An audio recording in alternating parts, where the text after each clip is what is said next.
بسم اللہ الرحمن الرحیم الحمد للہ رب العالمین الصلاة والسلام علی رسولہ الامین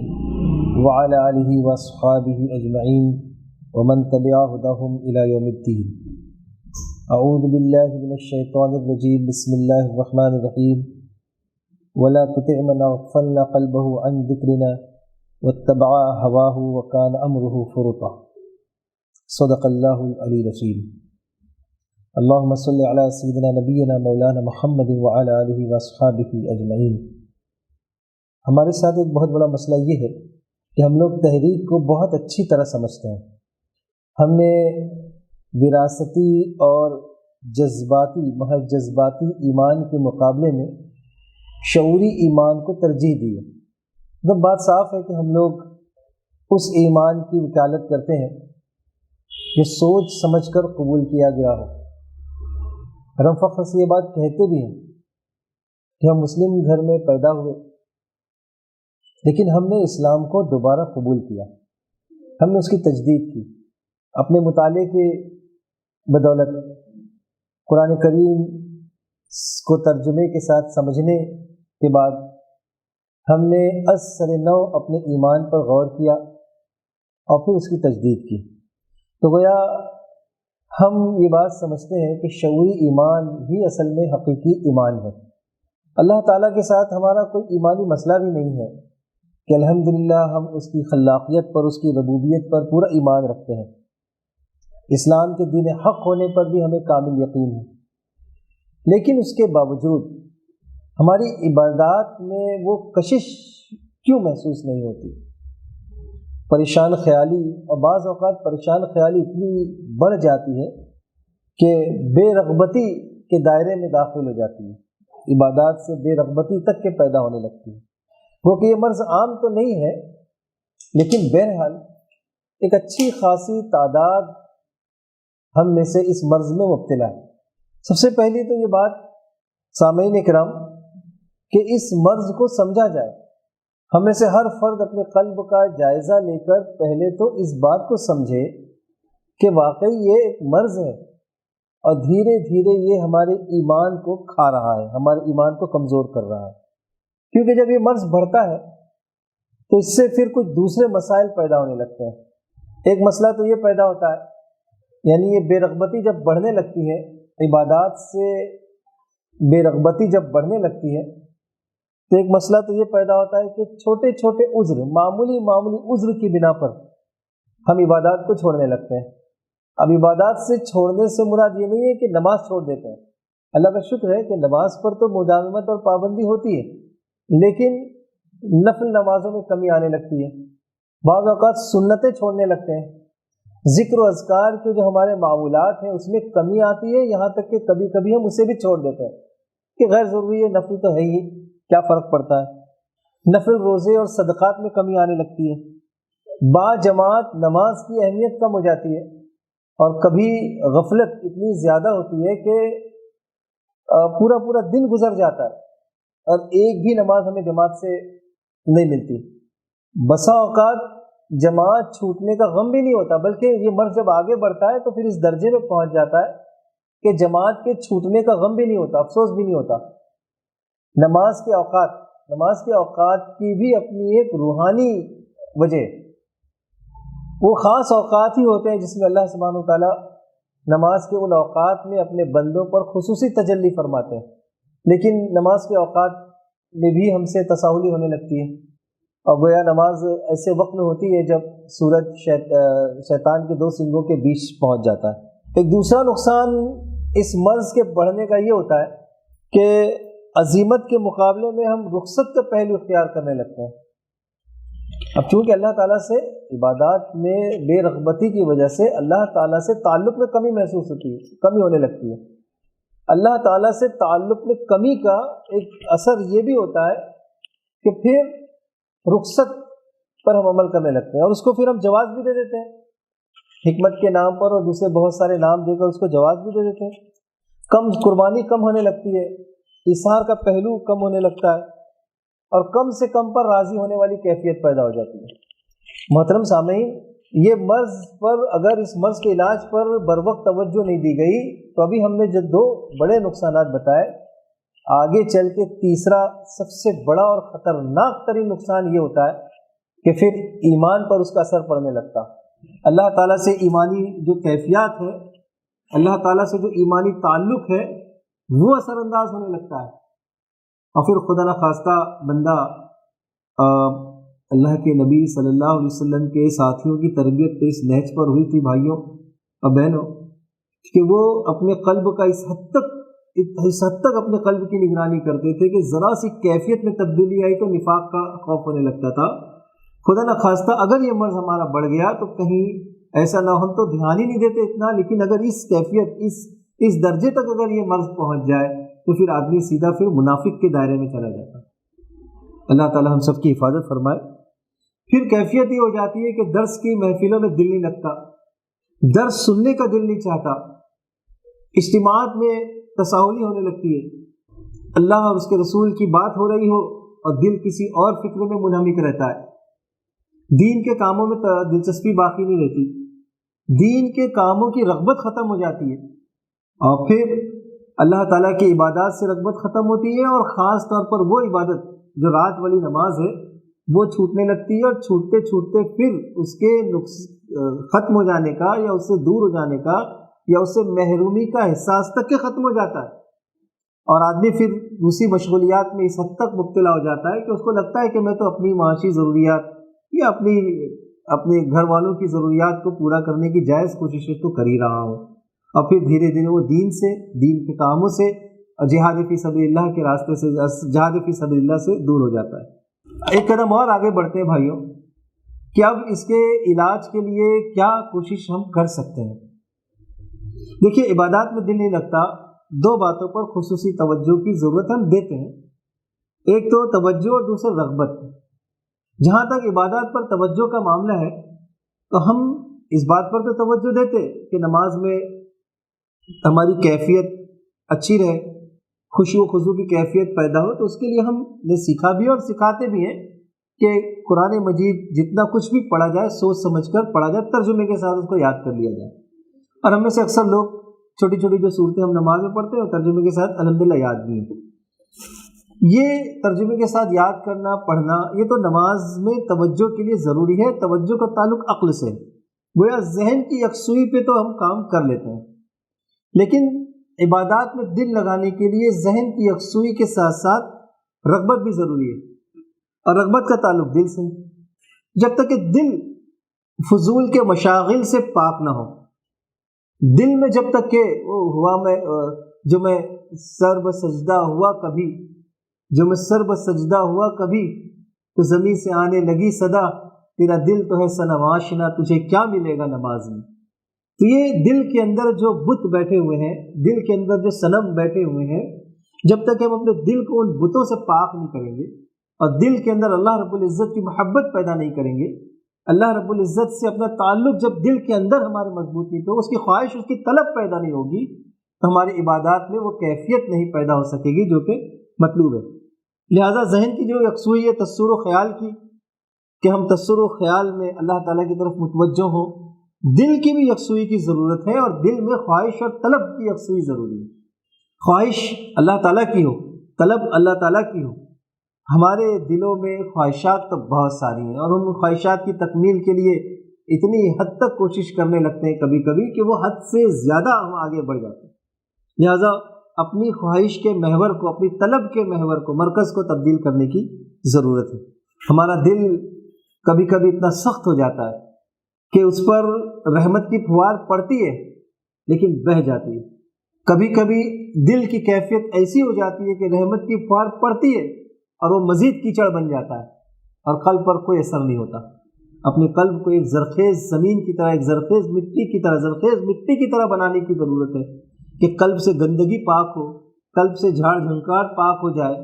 قلب جو وہ ویرانہ جیسا نہ ہو جائے، بلکہ وہ اللہ کی محبت کی، اللہ کی یاد کی آماجگاہ بنے، تو قلب میں، دل میں عبادت سے محبت ہمارے پیدا ہوگی اور ہمارا دل عبادت میں لگے گا۔ دوسرا طریقہ سامعین کرام یہ ہم اختیار کر سکتے ہیں کہ اہل اللہ کی صحبت اختیار کی جائے۔ ہم اپنے معاشرے میں، اپنے سماج میں، اپنی تحریک میں، اپنی اجتماعیت میں ایسے لوگوں کو تلاشیں، ڈھونڈیں کہ جن کے بارے میں ہم یہ محسوس کرتے ہیں کہ ان کا دل اللہ سے جڑا ہوا ہے۔ ہم ان کے ساتھ بیٹھیں، ان کی صحبت اختیار کریں، ان سے گفتگو کریں، ان سے بات چیت کریں۔ قلب کی صفائی کے لیے، اللہ تعالیٰ سے قرب پیدا کرنے کے لیے یہ بھی ایک بہت کارگر عمل ہے کہ ہم اللہ والوں کی، اچھے لوگوں کی صحبت اختیار کریں۔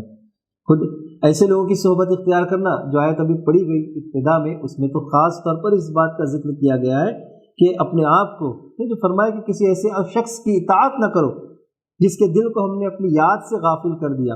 اور جس نے اپنی خواہش نفس کی پیروی اختیار کر لی، اور جس کا طریقہ کار افراط و تفریط پر مبنی ہے۔ ایسے لوگوں کی صحبت سے دور ہونا، ایسے لوگوں کو دھیرے دھیرے اپنے فرینڈ سرکل سے نکالتے جانا کہ جن کے دل خواہشات نفس میں مبتلا ہو چکے ہیں، اس کی تکمیل میں دن رات لگے رہتے ہیں، یہ ہمارے اپنے قلب کی حفاظت کے لیے، ہمارے ایمان کی حفاظت کے لیے بہت ضروری ہے۔ تیسری چیز محترم سامعین ہم اختیار کر سکتے ہیں، جس کا ذکر اللہ قرآن مجید میں بھی آیا، اللہ نے جس کا حکم دیا کہ یا ایھا الذین آمنوا، یا ایھا الذین آمنوا اذکروا اللہ ذکرا کثیرا۔ اللہ تعالیٰ جب کسی کے دل سے جب اللہ کے ذکر کی توفیق چھن جاتی ہے تو اللہ تعالیٰ نے قرآن مجید میں ایسے لوگوں کی صفت بیان فرمائی کہ وہ اللہ کا ذکر کم ہی کرتے ہیں، کم ہی وہ اللہ کو یاد کرتے ہیں۔ یہ ہمارے قلب کی ایک بہت ہی بری کیفیت ہے کہ دن بھر گزر جائے، ہم فرض نمازیں تو ادا کر لیں، روٹین کی شاید تلاوت بھی صبح ہو جائے، لیکن دن بھر اللہ کا ذکر کرنے کی ہمیں توفیق نہ ملے۔ اٹھتے بیٹھتے اللہ کو یاد کرنا، کھانے کے پہلے، کھانے کے بعد اللہ کو یاد کرنا، سوتے وقت اور اٹھتے ہی اللہ تعالیٰ کو یاد کرنا، یہ وہ کیفیات ہیں۔ اس کے علاوہ بھی چلتے پھرتے، سیڑھی چڑھ رہے ہوں، سیڑھی اتر رہے ہوں، راستہ چل رہے ہوں، جب یاد آئے، محبت تو اسی کو کہتے نا بھائیوں کہ محبت ہماری سانسوں کا حصہ بن جائے، ہمارے محبوب کی یاد ہماری سانسوں کا حصہ بن جائے، سانس آ رہی ہے اور جا رہی ہے اور اس کا نام آ رہا ہے اور جا رہا ہے، یہ کیفیت ہمارے اندر پیدا ہو جائے۔ اس چیز کو اپنے لیے ہم لازم پکڑ لیں، اور پھر اپنے ذکر میں اللہ تعالیٰ کی تسبیح، اللہ کی پاکی بیان کرنا، اللہ کی بڑائی بیان کرنا، اور اپنے لیے استغفار طلب کرنا۔ اللہ کے نبی صلی اللہ علیہ وسلم دن میں 100 بار استغفار فرما رہے ہیں۔ صحابہ کرام فرما رہے ہیں کہ ہم نے تو گنا کہ ایک ہی نشست میں آپ نے جو وہ 70 بار استغفار فرمایا، 100 بار استغفار فرمایا۔ محترم سامعین کرام، ہم بھی جتنا ہو سکے اپنی زبان کو اللہ تعالیٰ کے ذکر سے تر رکھنے کی کوشش کریں۔ یہ بات ہمارے قلب کو عبادات میں لگانے کے لیے، ہمارے اندر اللہ کی محبت، اللہ کی عبادت کی محبت پیدا کرنے کے لیے بہت کارگر ثابت ہوگی انشاءاللہ۔ محترم بھائی اور میری عزیز ترین بہنوں، ہم اس کی کوشش کریں اور اس کی عادت بنائیں۔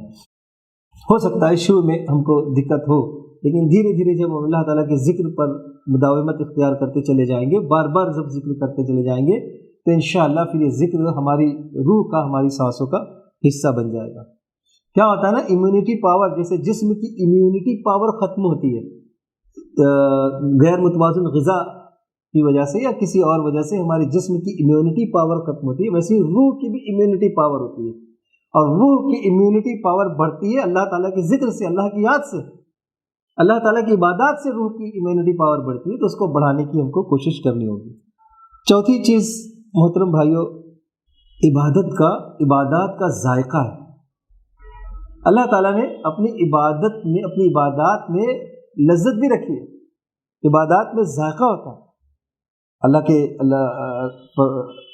نبی صلی اللہ علیہ وسلم نے ارشاد فرمایا کہ اس شخص نے ایمان کا ذائقہ چکھ لیا، ایمان کا مزہ چکھ لیا، جو اللہ کے رب، اسلام کے دین اور محمد صلی اللہ علیہ وسلم کے نبی اور رسول ہونے پر راضی ہو گیا۔ اس نے ایمان بھی ایک لذت والی چیز ہے، اور لذت جب دل اور دماغ کی کیفیت مل جاتی ہے، اس کے ساتھ زبان کے ساتھ جب شامل ہو جاتی ہے دل اور دماغ کی کیفیت نا، تو انسان پھر پورے روح اور پورے وجود سے اس کی لذت کو محسوس کرتا ہے، اس کی مٹھاس، اس کی حلاوت کو محسوس کرتا ہے۔ لہذا فرمایا 3 چیزیں جس میں پائی جاتی ہیں وہ ایمان کی حلاوت پا لیتا ہے۔ ایمان کی حلاوت، مٹھاس سے، اس ایمان کو مٹھاس سے تعبیر کی گئی، اس کو ذائقے سے تعبیر کیا گیا، اور ذائقہ وہ چیز ہے دل کو خوش کر دے، مطمئن کر دے اور روح اس سے مانوس ہو جائے۔ یہ لذت آدمی کو 3 موقع پر نصیب ہوتی ہے۔ ایک تو عبادت کے وقت اس کو ذائقہ ملتا ہے کہ جب وہ واقعی اس کا دل اگر رب سے جڑا ہوا ہے، اس کے دل کی کیفیت بالکل سلیم ہے، صحیح فطرت پر ہے، تو عبادت کے وقت اس کو وہ لذت ملتی ہے۔ اور جب یاد آتی ہے اللہ کی تب اسے لذت محسوس ہوتی ہے، جب یاد آئے اللہ کی تب اس کا دل خوش ہو جاتا ہے، اس کی روح مانوس ہو جاتی ہے، اور اس لذت کی ایک کیفیت اس کو اس وقت محسوس ہوگی جب وہ اللہ تعالیٰ سے اپنے اجر کا، اپنی عبادات کا، اللہ کی بندگی کا اجر پائے گا۔ ٹھیک ہے، لذت تو عبادات میں ہے، گناہ میں بھی لذت ہے، لیکن عبادات اور گناہ کی لذت میں فرق یہ ہے کہ عبادات کی لذت میں لذت ہے اور لذت کے ساتھ سکون بھی ہے، اور گناہ میں لذت ہے لیکن اس میں سکون نہیں ہے۔ تھوڑی دیر کے لیے لذت محسوس ہوتی ہے لیکن ذہن کافی عرصے تک کے لیے منتشر ہو جاتا ہے۔ ایک غیر فطری کام کرنے کی وجہ سے اس کی روح بے چین ہو جاتی ہے، اور اس کا اثر اس کے جسم سے بھی، اس کے چہرے سے بھی محسوس ہوتا ہے۔ لہذا عبادات انسان کو لذت بھی دیتی ہے اور سکون سے بھر دیتی ہے۔ پھر اللہ والوں نے اس لذت کو مختلف طریقوں سے بیان فرمایا، جیسے کہ اللہ کے نبی صلی اللہ علیہ وسلم فرماتے تھے کہ نماز میری آنکھوں کی ٹھنڈک ہے۔ دل سے محسوس کریں کہ آپ فرماتے کہ جب آپ نماز پڑھتے ہیں آپ کی آنکھوں کو ٹھنڈک اس سے محسوس ہوتی ہے، گویا پورا جسم اس سکون کو، اس فرحت کو محسوس کرتا ہے جب آپ نماز میں ہوتے تھے۔ کسی نے کہا کہ جنت والے بھی اس کیفیت میں ہوں تو اچھی زندگی میں، یعنی یہ جو کیفیت ہے گویا جنت میں جانے والی کیفیت ہے کہ میں جنت کے اندر ہوں، یا جنت میں جا کے بھی آدمی اس بات کی خواہش کرے کہ وہ لذت جو اسے دنیا میں عبادات میں ملتی تھی وہ اسے یہاں چاہیے، وہ اسے یہاں پر ملے۔ پھر کسی نے کہا اس کو کہ دل پر کچھ ایسے لمحات گزرتے ہیں کہ دل بس جھوم اٹھتا ہے، محبوب کی یاد آتی ہے اور وہ دل جھوم جاتا ہے۔ اور کسی نے اس کو اس طرح بیان کیا کہ رات کے آنے پر میں بہت خوش ہوتا ہوں، جب رات آتی ہے تو مجھے بہت بے انتہا مسرت ہوتی ہے، کیونکہ میری روح رات کو محبوب سے مناجات اور محبوب کے سامنے عاجزی و انکساری کے ساتھ لذت حاصل کرتی ہے۔ اور فجر کے وقت میں غمگین ہو جاتا ہوں کیونکہ دن کے وقت اس سے دور ہو جاتا ہوں اور وہ کیفیت نہیں رہتی، وہ انتظار رہتا ہے کہ کب رات آئے اور کب میں تنہائی میں اللہ تعالیٰ کے حضور کھڑے ہو جاؤں۔ تو یہ جو کیفیت ہوتی ہے لذت کو محسوس کرنے والی کیفیت، یہ عبادات میں دل لگنے سے پیدا ہوتی ہے، اور ہم اپنے آپ کو اس کے لیے تیار کریں۔ اور پھر ایک اور چیز ہے محترم سامعین، اس پر بھی غور کریں، یہ بھی چیک کرنے کی ضرورت ہے۔ آدمی لذت سے محروم ہو جاتا ہے، لذت سے محرومی اللہ تعالیٰ کی طرف سے ملنے والی ایک سزا ہے۔ وہ جب اس کا رشتہ اللہ سے کمزور ہونے لگتا ہے، ٹوٹنے لگتا ہے، یا اس کے مشاغل دوسری طرف زیادہ ہونے لگتے ہیں، وہ اپنے قلب کی کیفیت پر جب متوجہ نہیں رہتا، توجہ نہیں دیتا، تو اللہ تعالیٰ پھر اس سے وہ کیفیت چھیننے لگتے ہیں، اس سے وہ کیفیت چھیننے لگتی ہے، خود بخود چھیننے لگتی ہے، اور وہ لذت سے محروم ہو جاتا ہے۔ علامہ ابن الجوزی رحمہ اللہ فرماتے ہیں کہ بنی اسرائیل کے کسی عالم نے کہا کہ اے رب، میں تیری کتنی نافرمانیاں کرتا ہوں لیکن پھر بھی تو مجھے سزا نہیں دیتا۔ تو اسے جواب دیا گیا کہ میں تمہارے جانے انجانے میں تمہیں بہت سی سزائیں دیتا ہوں، کیا میں نے تمہیں اپنی مناجات کی لذت اور اس کی مٹھاس سے محروم نہیں کر دیا؟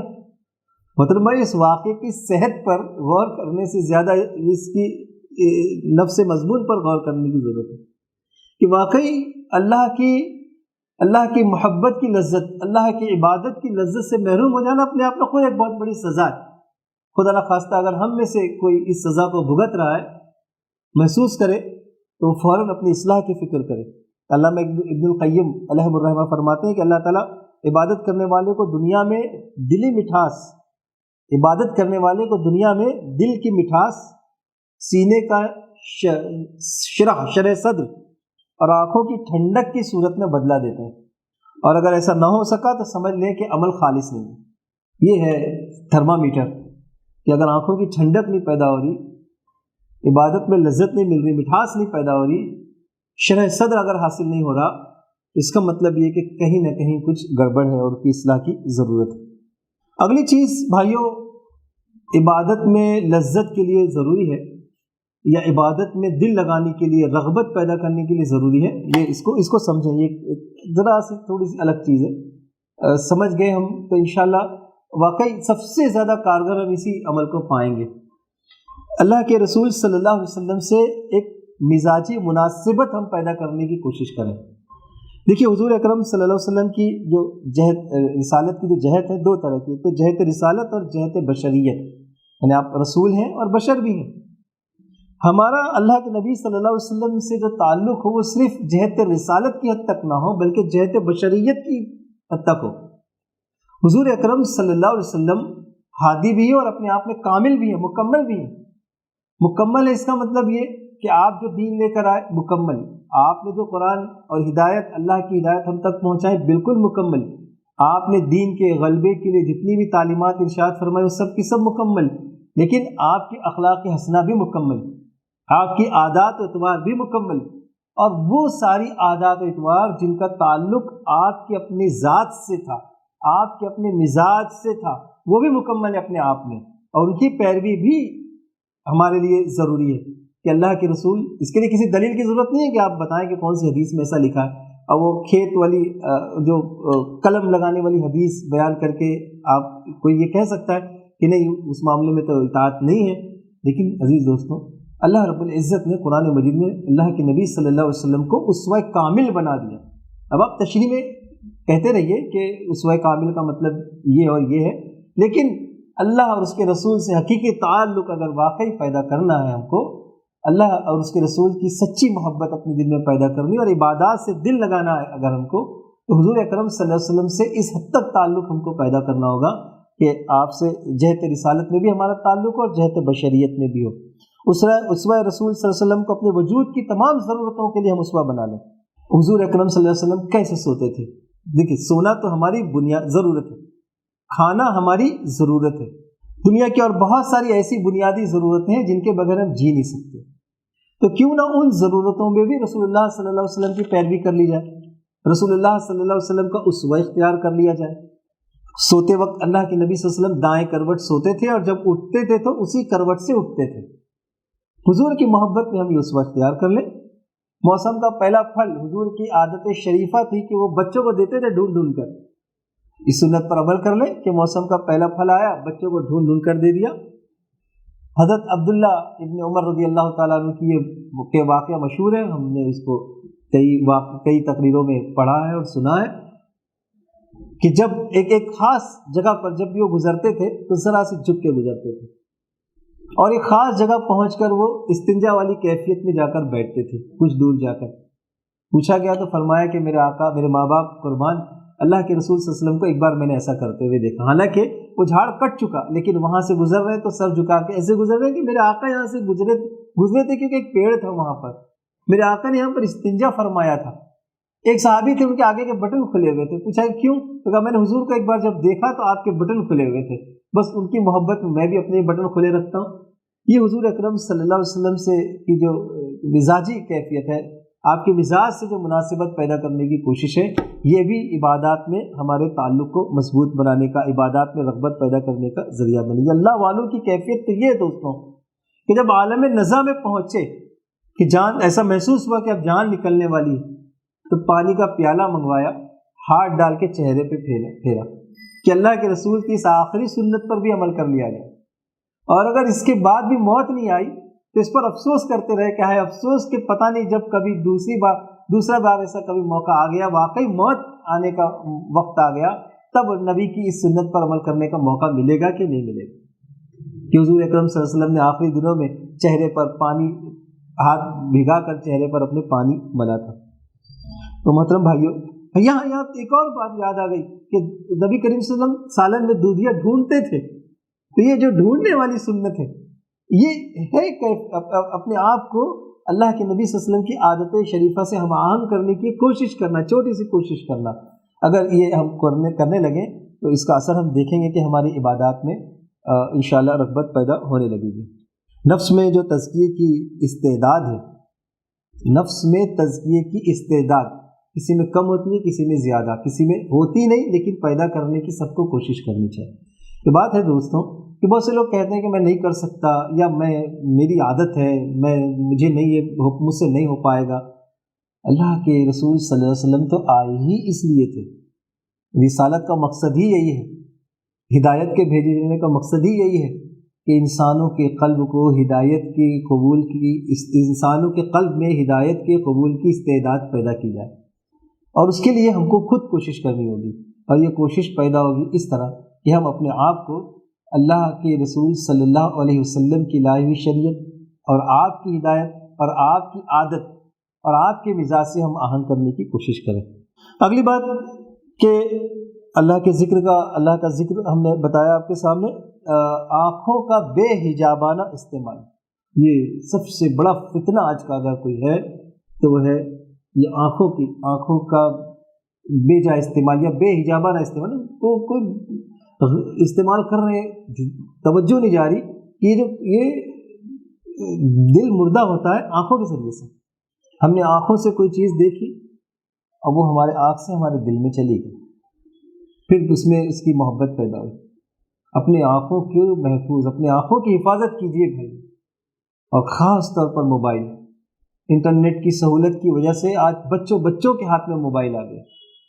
اب موبائل سے اتنا آسان ہو گیا، اب اپنے آپ کو بچانا بہت مشکل ہو گیا، برائی آسان ہو گئی، ہدایت پر عمل کرنا مشکل ہو گیا۔ حضرت حسن رضی اللہ تعالیٰ عنہ فرماتے ہیں کہ جس نے اپنی تنہائی محفوظ کر لی وہ محفوظ ہو گیا، جس نے اپنی تنہائی محفوظ کر لی وہ محفوظ ہو گیا۔ اپنی تنہائی کو محفوظ کرنے کی کوشش کریں بھائی، موبائل کا صحیح استعمال ہو، باوجود ہی کہ، اور یہ تو واقعی وہ ایمان کی حلاوت کو پالے گا کہ کوئی نہیں دیکھ رہا، انٹرنیٹ کی ساری سہولت موجود ہے، بہت 4G نیٹ موجود ہے، اب وہ اپنی انگلی کی ایک ٹپ پہ برائی کے اس کھائی میں جا سکتا ہے، برائی کی اس دنیا میں جا سکتا ہے، لیکن وہ اپنے آپ کو بچا لے، ایمان کی لذت اسے محسوس ہوگی انشاءاللہ۔ اور آخری بات جو عرض کرنی ہے اس عنوان پر کہ اپنے آپ کو حرام غذا سے بچائیں۔ حرام کا لقمہ پیٹ میں جاتے ہی وہ جو ہم نے آپ کے سامنے بات عرض کی کہ نفس میں تزکیے کی استعداد کم ہونے لگتی ہے، تزکیے کے وصول کی استعداد کم ہونے لگتی ہے، تو اپنے نفس کو حرام کے لقمے سے بچائیں۔ یہ چند باتیں تھیں جو عرض کی گئی اس عنوان پر کہ ہماری عبادات میں رغبت کیوں کم ہو رہی ہے اور اس کو ہم کیسے اس مرض سے چھٹکارا پا سکتے ہیں۔ آخری میں ایک بات عرض کرتے چلے بھائیوں کہ ہم تحریک کا کام کرتے ہیں، ہم میں سے بہت سے لوگ ذمہ دارانہ سطح پر بھی ہیں اور بہت مصروف زندگی بھی ہماری ہے، ہم دفتر میں مصروف رہتے ہیں، ہم اجتماعات کی تیاری میں مصروف رہتے ہیں، ہم سوشل میڈیا پر بھی مصروف رہتے ہیں، ہم ہر وہ طریقے اختیار کرنے کی کوشش کرتے ہیں کہ کسی طرح اللہ کا یہ دین اللہ کے بندوں تک پہنچے، اور اپنی اس کوشش میں ہم بہت مخلص ہیں، لیکن اس کوشش کے ساتھ ساتھ جو ہمارا عبودیت کا جو تعلق ہے، اللہ تعالیٰ سے جو بندگی کا جو تعلق ہے، جو نماز کے ذریعے سے پیدا ہوتا ہے، جو اذکار کے ذریعے سے پیدا ہوتا ہے، جو نفل روزوں کے ذریعے سے پیدا ہوتا ہے، نفل صدقات کے ذریعے سے پیدا ہوتا ہے، اس تعلق کو، اس ذرائع کو ہم بالکل نظر انداز نہیں کر سکتے بھائیو۔ اللہ کے رسول صلی اللہ علیہ وسلم دن بھر دین کے کاموں میں مصروف رہتے تھے، لیکن اس کے باوجود نمازوں کی کیفیات آپ کی مطالعہ کریں، اس کے باوجود آپ کی راتوں کی کیفیت ہم پڑھنے کی اور سمجھنے کی کوشش کریں۔ صحابہ کرام بھی بہت مصروف تھے، ایسا نہیں ہے کہ ان کے پاس کچھ کام نہیں تھا، لیکن اس کے باوجود بھی اپنی عبادی اس کیفیت کو، دین سے، عبادت سے جو رغبت والی جو کیفیت ہے وہ ہم سے بہت مختلف تھی۔ اس پر ہم سب کو غور کرنے کی ضرورت ہے۔ اللہ تعالی ہم سب کی حفاظت فرمائے، اللہ ہمارے قلوب کی اصلاح فرمائے۔